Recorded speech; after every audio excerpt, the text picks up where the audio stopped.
Hear this good news. God's grace does not rest on our worthiness, but upon God's own steadfast love. In Jesus Christ, God has entered the cost of our unfaithfulness, bearing what we could not bear, giving what we could not give. And so by the authority of the one who gives himself for you, I declare to you the entire forgiveness of all your sin. As we come to the table, we come not because we are strong or because we are worthy, but because we are held by the faithfulness of God in Christ Jesus. Nothing can separate us from the love of God that is in Christ Jesus. Nothing can separate us. And receive this blessing. Now may the body and the blood of our Lord Jesus Christ strengthen you and keep you always in his grace. In the name of the Father, and of the Son, and of the Holy Spirit. Amen. When we start to look at the Bible, you start to ask God, we need Sam Beckett here. We need Quantum Leap. We need someone to put right what seems so very wrong. It ain't the parts of the Bible that I can't understand that bother me. It's the parts that I do understand that bother me. Gerhard Ferde, my teacher, said that it's not the problem with the Bible isn't that it's unclear. We tend to think it's so hard to interpret. He says the deeper problem is that it's really too clear, and it's shocking. You know, in many ways, it's the most important chapter of the whole book of Genesis. Like, back then, you guys, your genealogy was not just who your mom and your dad and your grandpa and great-grandpa. It was also kind of your resume, right? Because this is a very patriarchal culture. It's very honor-shame. And so who your daddy is, who your grandpa is, who your great-grandpa is, would be for us, where do you work? What's your title? You know, how wealthy are you? For them, that was important, but this was what defined you, was your genealogy. It was your resume. And this is Jesus' resume. There's 5 women mentioned in Jesus' genealogy, and she's the first one. You have Ruth, who's a Moabitess. She's from the descendant of Lot when he had incestuous relationships with his daughters. That's where the Moabites come from. That's Ruth, even though she's a quite faithful lady. Ends up being David's great-grandma. This is a black widow girl. We got a witchy woman in the family, is what he's thinking, right?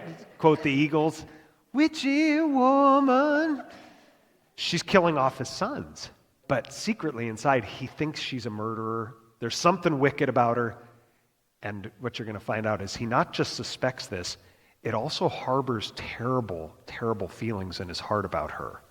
He hates her. He can't stand her. He wants her dead.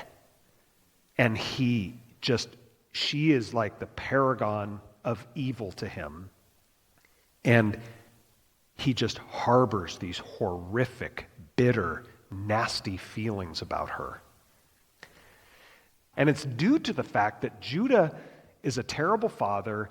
He's a sexual deviant. He's off away from his family, and he's committing social injustice against her while painting her to be the problem, to be the evil one. You have to always kind of look at Scripture in some sense as a mirror. And it's easy to look at the Judahs and the Ahabs and the Jezebels and the Judases and say, oh, those evil people. And it's another to look at Scripture and say, there's a Judah, there's a Jezebel, there's an Ahab, there's a Judas. See, that's where it gets uncomfortable. That's what Mark Twain's talking about. It's the things that I do understand that are the problem. I mean, everyone's fooling everyone and dressing up, which is a deeper message of the book of Genesis, is that we're all wearing masks about who we really are. Here's another little tidbit about Judah. He loves going to the Mustang Ranch. He turned to her at the roadside and said, this isn't a good pickup line. Come here, let me come into you. It's not like, what's up, baby? Are you tired? Because you've been running through my mind all night. It's not like, it's not a good pickup line. Come, let me come into you. And nothing is worse, you guys. This is why I think it's, I can't remember exactly who said it. Maybe it was Mark Twain again, who said, of all the bad men in the world, religious bad men are the worst. He says, I've always preferred that to church politics. He says, because government politics was generally cleaner. You see, this is why I don't like this passage, because it's just too revealing. It's just like too reflective, because not that I've been chasing cult prostitutes like Judah, but you tend to see yourself here. And I don't like it. And then they always come, we have the funerals up there in the chapel, and then everyone comes down here and they eat and they talk about how much grandpa and grandma were jerks. Right? There's the real eulogy. Happens down here or in the parking lot. She's like, yeah, that's fine.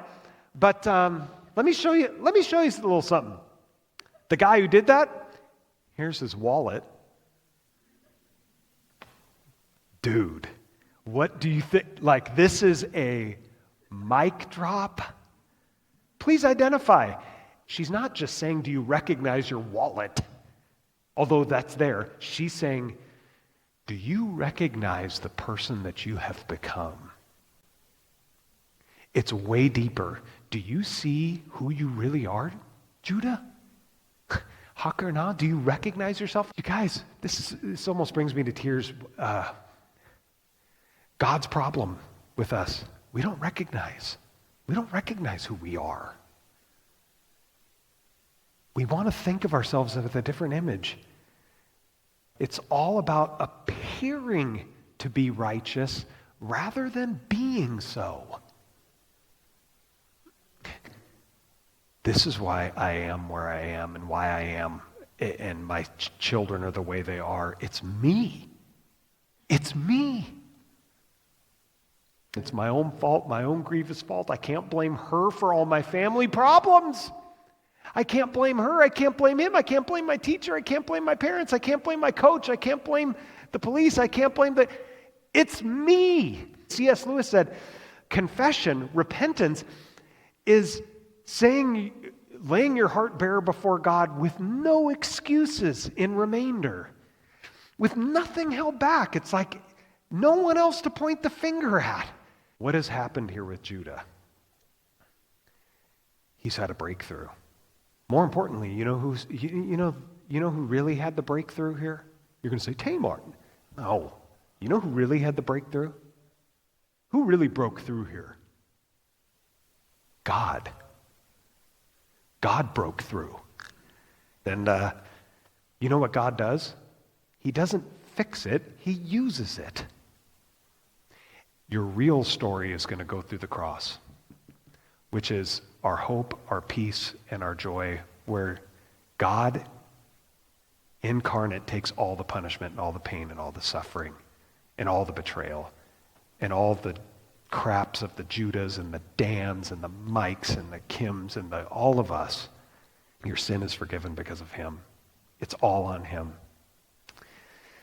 And either your sins are on you or they're on him.